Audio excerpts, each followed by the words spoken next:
नमस्कार, hot topic में आपका स्वागत है। मैं हूं अखिलेश शर्मा।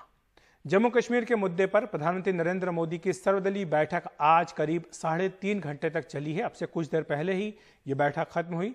सूत्रों के मुताबिक पीएम मोदी ने इस बैठक में कहा कि दिल्ली की दूरी के साथ दिल की दूरी भी कम करना चाहते हैं।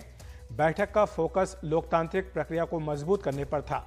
पीएम ने कहा कि जम्मू कश्मीर में लोकतांत्रिक प्रक्रिया के लिए पूरी तरह प्रतिबद्ध हैं। डीडीसी चुनाव के सफल संचालन की तरह ही विधानसभा चुनाव कराना हमारी प्राथमिकता है। उन्होंने कहा कि चुनाव परिसीमन के तुरंत बाद हो सकते हैं और कुल मिलाकर अधिकांश प्रतिभागियों ने इसके लिए इच्छा व्यक्त की है। पीएम ने कहा कि जम्मू कश्मीर में एक भी मौत दर्दनाक है। युवा पीढ़ी की रक्षा करना हम सबका सामूहिक कर्तव्य है।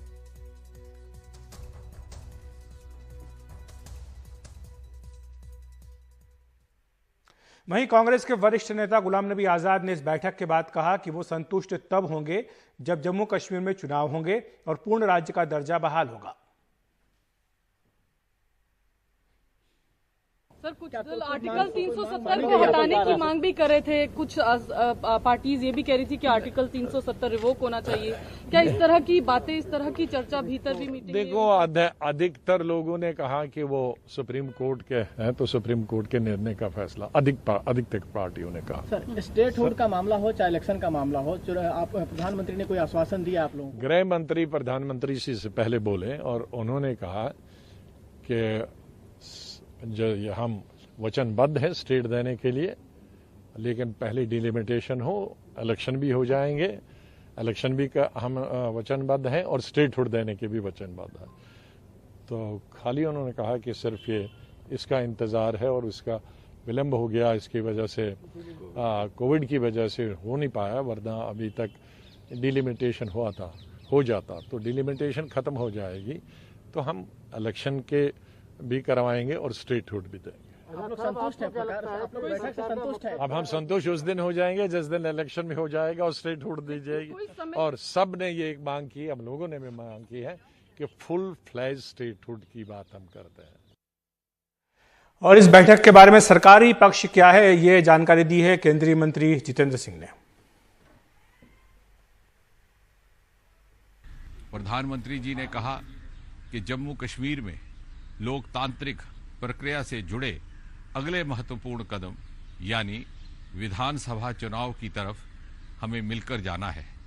इसके लिए डिलिमिटेशन की प्रक्रिया को तेजी से पूरा करना होगा ताकि हर क्षेत्र, हर वर्ग को पर्याप्त राजनीतिक प्रतिनिधित्व विधानसभा में प्राप्त हो सके।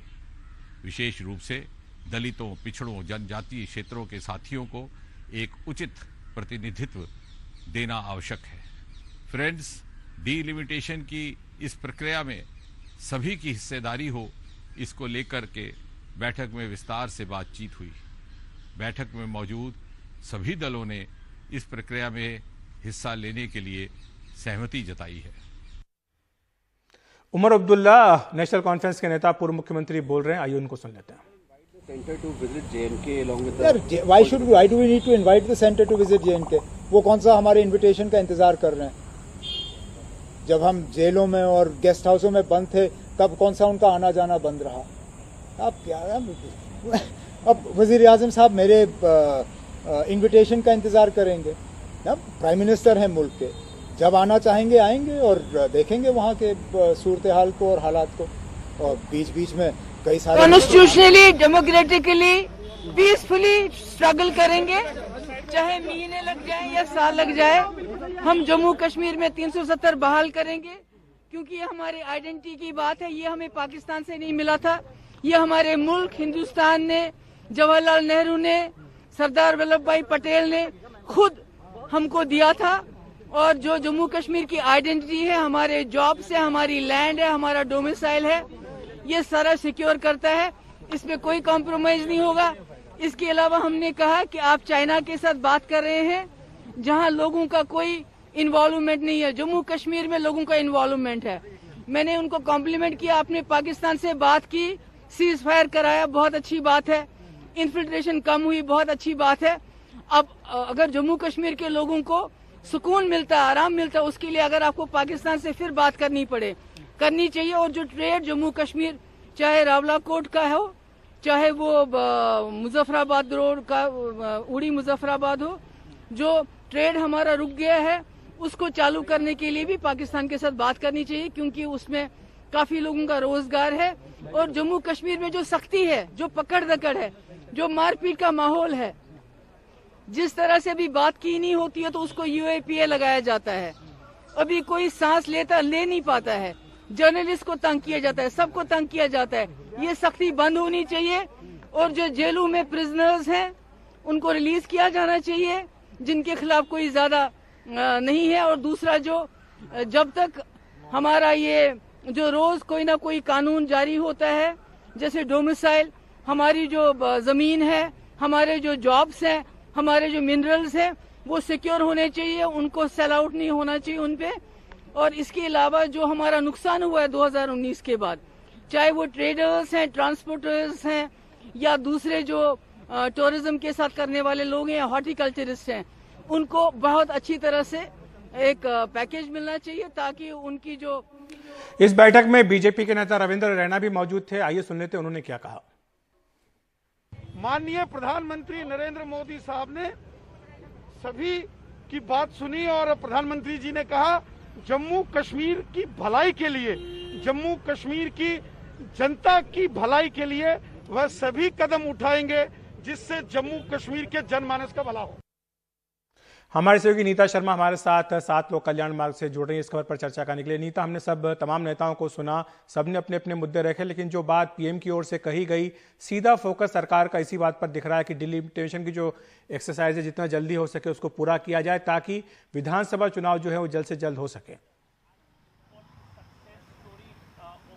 बिल्कुल अखिलेश, हम रिपोर्ट करते आ रहे हैं शुक्रवार से ही कि जो फोकस होगा इस मीटिंग का वो डिलिमिटेशन को लेकर ही होगा, क्योंकि कई पॉलिटिकल पार्टीज़ हैं जो कमीशन के सामने पेश नहीं हो रही थी। प्रधानमंत्री ने यही वजह है कि सभी पॉलिटिकल पार्टीज़ को गुजारिश की कि आप डिलिमिटेशन कमीशन के सामने पेश हुए, ताकि जो कमीशन है वो अपनी रिपोर्ट जो है जल्द से जल्द सबमिट कर सके। अगर रिपोर्ट जल्द सबमिट होगी तो असेंबली में चुनाव जो हैं दोबारा से होंगे और वहाँ पर डेमोक्रेसी जो है दोबारा से बहाल की जा सकेगी। स्टेटहुड को भी लेकर जो है प्रधानमंत्री ने रिटरेट किया कि वो पहले भी प्रॉमिस कर चुके हैं कि जैसे ही वहाँ पे असेंबली आएगी वहाँ पे जो स्टेटहुड है वो दिया जाएगा। तो प्रधानमंत्री की तरफ से ये 2 अहम बातें थी। तीसरी बात जो बड़ी अहम थी वो union home minister Amit Shah की तरफ से था। उन्होंने बोला कि जो PSA जो डिटेंशंस हैं उन्हें ज़्यादा लोग डिटेन नहीं थे, सिर्फ 40 लोग जो थे वो डिटेन थे, अभी भी 12 लोग जो हैं वो डिटेन्ड हैं। उनको लेके जो LG साहब हैं, मनोज सिन्हा साहब, वो एक कमेटी कॉन्स्टिट्यूट करेंगे, जो PSA पुराने हैं और जो नए हैं उन्हें वो रिव्यू करेंगे। तो ये एक अच्छी जो पहल है वो केंद्र की तरफ से की गई है कि उन्होंने यहाँ पे उनको बुलाया और रीअश्योर किया कि ना सिर्फ आपका स्टेटहुड आपको वापस कर देंगे बल्कि वहाँ पे चुनाव भी जल्द करवाएंगे। अखिलेश जी, शुक्रिया आपका नीता इस तमाम जानकारी के लिए। तो वक्त एक ब्रेक का।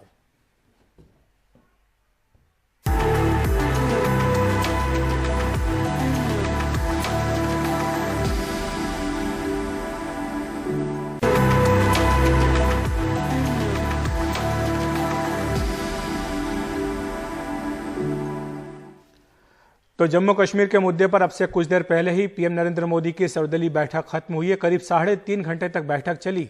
सूत्रों के मुताबिक पीएम ने इस बैठक में कहा कि दिल्ली की दूरी के साथ ही दिल की दूरी भी वे कम करना चाहते हैं। बैठक का फोकस लोकतांत्रिक प्रक्रिया को मजबूत करना था। उन्होंने कहा कि सरकार जम्मू कश्मीर में लोकतांत्रिक प्रक्रिया के लिए पूरी तरह प्रतिबद्ध है। DDC चुनाव के सफल संचालन की तरह ही विधानसभा चुनाव कराना हमारी प्राथमिकता है। परिसीमन के बाद तुरंत विधानसभा चुनाव कराने का भरोसा भी पीएम की ओर से दिया गया। आइए सुन लेते हैं कविंद्र गुप्ता, जो कि पूर्व डिप्टी CM हैं जम्मू कश्मीर के, उन्होंने क्या कहा। सर, कश्मीर से जुड़ी पार्टियों ने क्या कुछ कहा? धारा 370 के रिस्टोरेशन को लेकर कोई बात उठी? सर देखिए, एक दो पार्टियों ने नेशनल कॉन्फ्रेंस में और इसके साथ ही PDP ने कहा है, बाकी सभी ने इसका समर्थन किया है धारा 370। तो रिस्टोरेशन की बात पर प्रधानमंत्री का क्या मत था सर? क्या बोला गया होम मिनिस्टर? देखिए, रिस्टोरेशन की कहीं बात नहीं की गई, आने वाले जम्मू कश्मीर की डेवलपमेंट के लिए बात की गई। कब तक जम्मू कश्मीर में चुनाव हो सकते हैं, इस पर कोई बात? डिलिमिटेशन के बाद जल्द इलेक्शन वहां पर करवाए जाएंगे।